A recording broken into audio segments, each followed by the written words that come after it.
Au fil des ans, j'en ai vu puis j'en ai entendu des affaires, crois-moi. Puis je le sais, c'est vraiment pas facile de s'y retrouver avec la marée d'informations qui circulent. Puis toi, tu veux savoir à quel âge ton chien peut commencer à travailler comme animal partenaire de zoothérapie? C'est notre sujet. Sylvie Ferland, fondatrice de Zoothérapie Mauricie et enseignante à la formation en zoothérapie. Je vais être honnête, j'ai pas la prétention de détenir la vérité. Par contre, je vais te partager ma vérité, celle que j'ai forgée avec plus de 25 ans d'expérience terrain.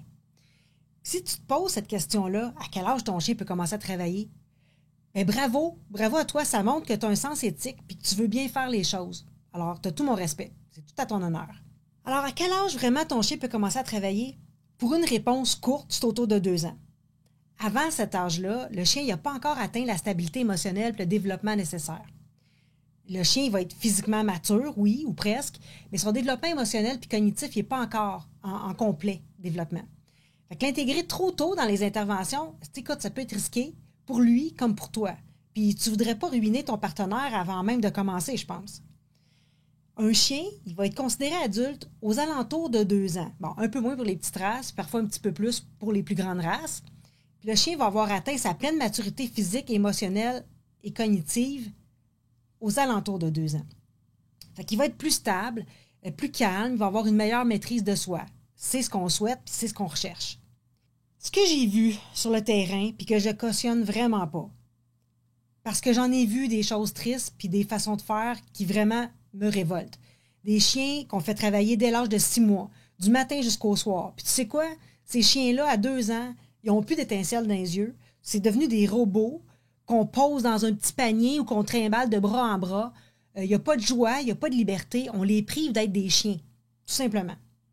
Puis là, détrompe-toi, là, c'est pas que je compte un animal dans un panier dans certaines circonstances ponctuelles, mais je suis contre l'instrumentalisation à outrance. Puis, bon, il y a d'autres chiens qui, eux, sont intégrés trop rapidement. Ils subissent les bruits, les cris, ou des clients qui se désorganisent parce que oui, ça nous arrive, ça. Le résultat, bien là, ces chiens-là développent des peurs, de la réactivité, puis finissent par être incapables de remplir leur rôle de partenaire. Dans les 2 cas que je viens de relater, c'est un désastre. Alors, on fait quoi avant 2 ans? Écoute, il n'est pas question de rien faire, évidemment. Pour préparer ton chien à devenir un partenaire équilibré, tu dois poser des actions, mais te concentrer sur les bases. La propreté, la socialisation, les commandes de base, des jeux bien canalisés. Ensuite, tu peux commencer à le désensibiliser. Tu y vas doucement, tu y vas progressivement, puis tu commences par des situations ou des objets qu'il va rencontrer en intervention. Ascenseur, porte battante, des bruits inhabituels. Le but de ça, c'est qu'il garde une perception positive de ses expériences ou au pire que ça devienne des non-événements. Est-ce qu'intégrer un chiot aux interventions, c'est possible? Oui, mais à certaines conditions. Là, je vais t'expliquer. Ça m'arrive d'intégrer un chiot d'1 an ou moins, mais dans des situations très précises. Là, je te donne mes règles d'or à moi. Des conditions pour intégrer un chiot de moins d'1 an. Puis pas intégrer à temps plein, là. Écoute bien les règles que je vais te donner. Il doit avoir atteint, premièrement, la propreté, puis pas de réactivité au sens large. Donc, pas de jappement excessif ou comme ça, par exemple.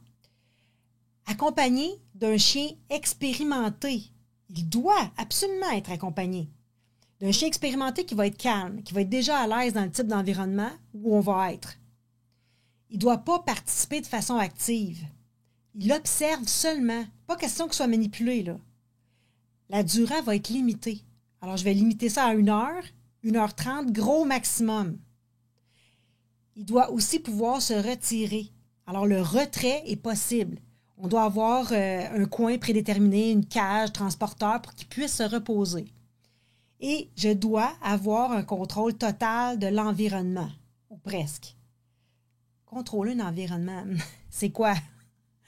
Écoute, ça veut dire, les gens à qui tu offres la zoothérapie vont respecter tes consignes à la lettre. Par exemple, ne pas toucher le chiot si toi tu l'exiges. Alors, si tu dis de ne pas toucher, tu sais que les gens qui vont être là ne le toucheront pas. Tu veux un environnement exempt de cris, de crises, de désorganisation qui pourrait effrayer ou désorienter ton chiot, là. Je veux contrôler les entrées et les sorties de la pièce où je suis. Donc, pas de visite surprise ou de va-et-vient tempestif dans la pièce, là. où je vais être. Puis je veux que les besoins du chiot vont être en tout temps respectés pour vraiment lui permettre de vivre une expérience positive qui va l'outiller pour son futur travail, parce que c'est ça l'objectif.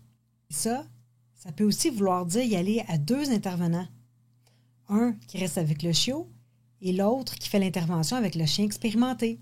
Alors le chiot, il doit pouvoir observer en toute sécurité. Il faut qu'il ressente l'ambiance, emmagasiner des infos petit à petit, puis il va comprendre ce qu'on attend de lui au fur et à mesure. Là, je vais te donner des endroits à éviter avec un chiot en apprentissage. Les CHSLD ou les endroits avec une clientèle à perte cognitive sévère. Les écoles primaires, secondaires. Tout endroit avec beaucoup de gens qui circulent, dont tu ne peux pas donner des consignes claires puis qu'il y a un risque de débordement. Ça, tu dois éviter à tout prix ces endroits-là pour des premières expériences avec un chien qui est jeune. Tu dois favoriser les endroits calmes avec une clientèle adulte, puis choisir les interventions peut-être en individuel avec un client dont tu vas être certain qu'il va écouter ce que tu vas dire. Que le chiot en apprentissage va pouvoir observer le chien expérimenté en toute sécurité, qui va pouvoir ressentir l'environnement, emmagasiner les informations qui vont l'aider à comprendre. Dernière chose, fais le point après chaque expérience. Ça veut dire, prends le temps d'évaluer et faire un retour honnête sur l'expérience que tu as vécue avec ton chiot. Est-ce que ton chiot montrait des signes de stress excessif? Est-ce qu'il a réussi à s'adapter rapidement? Il a fait un retour au calme assez rapide. Puis toi, là, comment tu l'as ressenti, ton chien? Va doucement. Écoute, 1 fois par semaine, c'est largement suffisant au début. Puis s'il n'était pas à l'aise, reporte le projet à plus tard, ça presse pas. Vas-y mollo, donne-y le temps nécessaire pour composer avec tout ça, puis oublie pas que tout devrait se faire dans le plaisir. Plaisir pour lui et pour toi. Alors oublie pas, tu vas avoir de nos nouvelles? Abonne-toi à la chaîne. À très bientôt!